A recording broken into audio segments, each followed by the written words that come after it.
Hello and welcome to Bayou Time. I'm your host, Keith Weissach, licensed clinical social worker. Thank you so much for joining us. However you may be joining us, we appreciate it very, very much. And you know, it's a very exciting time here for us in South Louisiana as we get to experience Mardi Gras very similar to the way that we have for the last few years. One of those things that we need to be better prepared for is knowing how to think about what we're going to do, how we're going to do it, and more importantly, how to make sure everybody stays safe.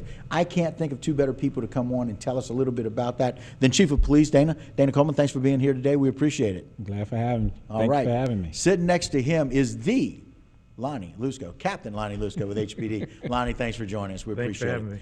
And you know, as we're in this time, you know, all of us are really looking forward to Mardi Gras, looking forward to being out there. We've come a long way, and I know the governor is still suggesting that we have masking, but it's one of those things where we want people to kind of just continue to practice a lot of the things that they're going to have been doing. And if you're around large crowds, you might want to consider masking. It's not one of the things that our HPD is going to be out there enforcing and telling people what they can or can't do. But there's a lot of things we need to think about before we ever get to a parade. Correct. There are a lot of things we need to think about, and I'm glad you brought it up. Your personal safety is one thing. I mean, you know, we're coming out of a COVID era. We're still in a COVID era, but we're on the downside of a COVID era. So we still want people to, you know, practice social distancing, hand sanitizer, washing your hands, so on and so forth. Because, you know, a lot of people have lost their lives from COVID, and, you know, we just want to just practice some personal hygiene. Right, and good things. Lonnie, some additional things? Yeah, I just think a lot of negative ideas about the super spreader and stuff like that. But, you know, just what the chief just said, just do your part. You know, do your part to try to keep yourself safe and respect other, you know, the people around you. Right. And you know, if you're one of those people that don't want to be around a lot of people, think about that ahead of time. Correct. Plan for that ahead of time and just kind of make a plan before you leave, and just knowing how and what to do is awfully important to be able to do that. And so it's really important for us to kind of consider how to do that even before we leave the house. And so our own personal safety is also relates to our family and keeping our family safe, huh, Lonnie?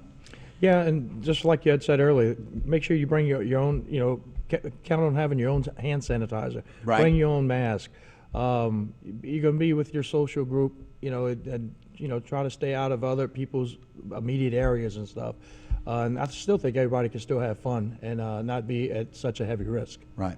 And one of those other things, you know, one of the things I kind of want to talk about parking and how people can be prepared for that. But we need to think about how parking relates to driving and how drinking relates to driving. You know, I don't want people to be so focused on where they're going to go and how they're going to park. I want them to be able to think about and make a plan about who's drinking and who's not drinking so they can drive.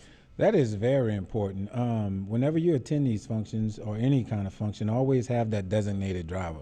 Lots of times we go to places and we, you know, take part in the festivities, and sometimes, you know, those groups of people don't think about that.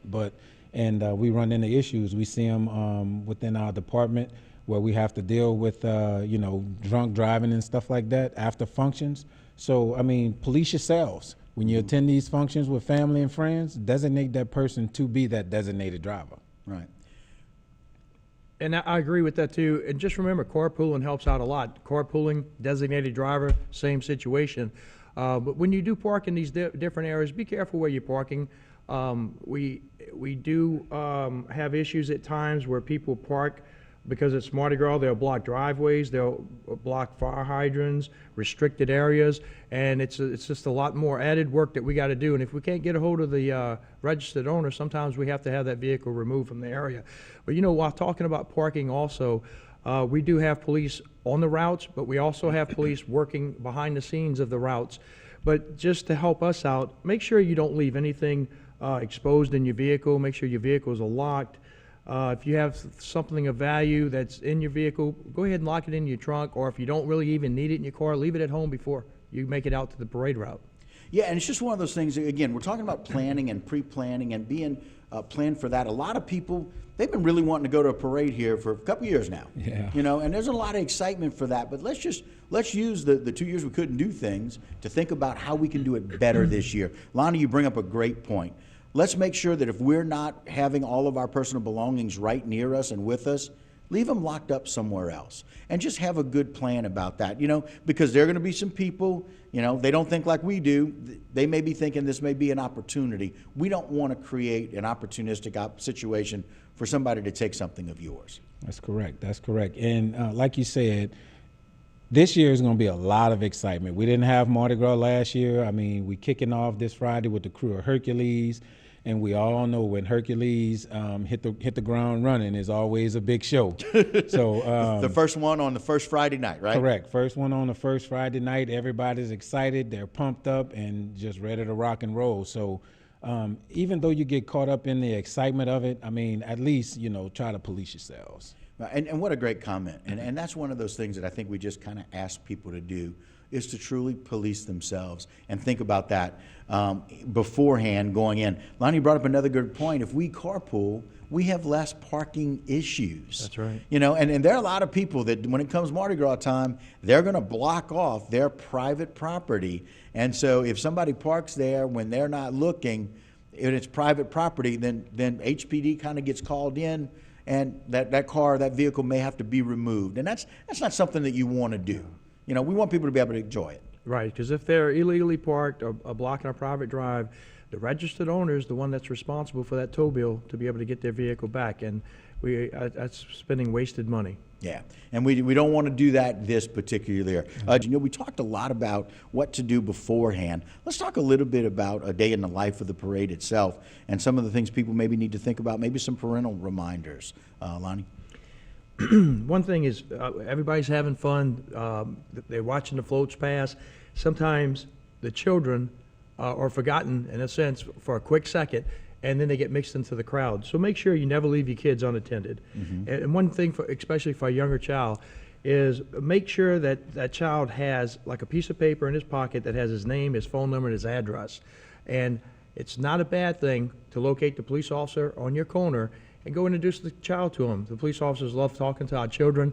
That way, if something does happen, that child gets disconnected from his family, he has no problem going up to that police officer and say, hey, I can't find my mom and dad.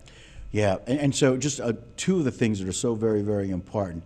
It also reminds the child that the police officers are here for you. That's right. They're here to serve you. And don't be afraid of them. Don't be afraid to go and talk to them. And so introducing them to, believe it or not, when we were growing up, we wanted to do one of two things, right? We wanted to be a policeman or a fireman. And a lot of people still think that way, and that's a good thing. And so just having them be able to introduce themselves to you is a great idea. It also reminds them about kind of being kept in check. We don't want kids running out, and we don't want them to model. And I know they're going to see Dana, they're going to see Chief Dana, and I saw him on TV. Oh my gosh, I got to go up to the car and talk to him. Or the Lonnie Lusco, if people see him, they want to go, they don't want to just go shake your hand, they want to jump in your car. Yeah. And those are some of the things we want people to be aware of. And we tease about that, but it's something that people need to be aware of not to do. And it's just getting caught up in the excitement. Like we said earlier, we didn't have Mardi Gras last year. Yeah. And our community is excited that we're having Mardi Gras this year. Kids are excited. They can't wait. No. So whenever they're attending the parade, parents have to be mindful where their kids are, the younger kids. Like you say, introduce them to the officer working that corner, because most of the time it's a family environment. Whenever they catch a parade, they catch it at the same location repeatedly. So for that first weekend, you might have the same officer working there. So it's important that you get to know him or her. And then the following weekend, for those several days, you may have the same officer working there as well. So it's important to get to know that officer, and that officer to get to know those that are attending the parade at his or her location. Yeah, it's a really, really good recommendation. And speaking of, Dana, can you tell us a little bit about how things change? It didn't happen last year, but how things change for what y'all try to do with regards to the number of people that are visible and out for the parade routes? What we do is we just inform our officers to, just be aware. We are prepared for a large crowd this year. Okay. As you heard, one of the crews in Thibodaux has already canceled, so we're expecting, people from the Thibodaux area, people from the surrounding area to come to Houma and enjoy the festivities. Lots of people say we have one of the safest Mardi Gras around. And there are some people from out of town that I know that came in and they said, we just want to come here. We don't want to go to New Orleans or anything like that. And, I appreciate it. And lots of people say that, Houma is the place to be for Mardi Gras. Right.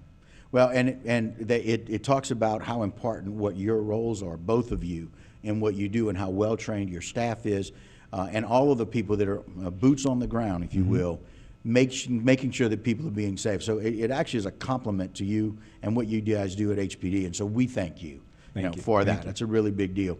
And so officers are out there, and we're doing everything that we can. Some other reminders for the day of the parade? Well, Lonnie? just remember, we do have police officers to assist out there with crowd control. We also have, where you might think it's a secret tactic, but it's not. I don't mind telling everybody that we have non-uniform officers in plain clothes that are mixed into these crowds too, because they help observe the activities that are going on. And another thing that's real important, make sure where we have these barricades, the parents need to watch the children. Make sure they're not trying to get underneath them barricades or sticking their legs through the barricades when these motorcycles pass by and all that. And one last thing I really want to make sure we put out is for our special needs community. We will have, Officer Coleman has made sure that we have officers assigned to the bus terminal right at Barataria and Maine to make sure they have a safe environment, alcohol-free environment. So I make sure they all come out. I want them to have a good time and enjoy with these clubs, the free show that the clubs are putting on for them. Yeah, and that's a really big deal. So, Chief, thank you very much for doing that. As a social worker who's worked with that group for many, many years, I can tell you it's special to me to make sure that they have that environment, and they need a more safe environment. Correct. They need a little more protected environment. It's our parents' jobs to make sure that their kids are safe, but for some of these special needs, both physically and mentally, other abled people, they need more help and more assistance. And so, Lonnie, you bring up a really good point about that. And so, Chief, we appreciate that. And again, it's an alcohol-free zone. Yes. Yes, it is. And so- and it's posted. Right. And so we just want to let people know you won't be bringing alcohol into that area. Yep, don't be Correct. offended, just go. That's exactly right. Yeah. And if you do, you will be removed. Right. And so you'll be real kind about it, Yeah, but you won't yeah. be there anymore. Won't be And there. so it's really important to be able to do it. Any final thoughts on safety measures, Lonnie? I think we just about covered everything. Okay. I just want everybody to have a good time. It's nice that we got Mardi Gras rolling again. Let's Right. make the best out of it. Let's make it a safe Mardi Gras. Yeah. Dana? Chief? Enjoy the roll. Yeah. We ready to rock and roll. And so, ladies and gentlemen, it's really important that you realize that HPD is here for you. HPD is here to keep us safe. And like Chief said, one of the best experiences, as noticed from a lot of people all over the state, they want you to come to Houma. And our police department here in Sheriff's Office, they want to make sure that you are safe for everything that we're doing here in Houma. We want everybody to have a wonderful Mardi Gras. We thank you guys for keeping everybody Thank you safe for and having doing us. that. Sir. All right, that will do it for this Bayou Time. Don't go anywhere. A whole lot more local programming here on HTV when we continue.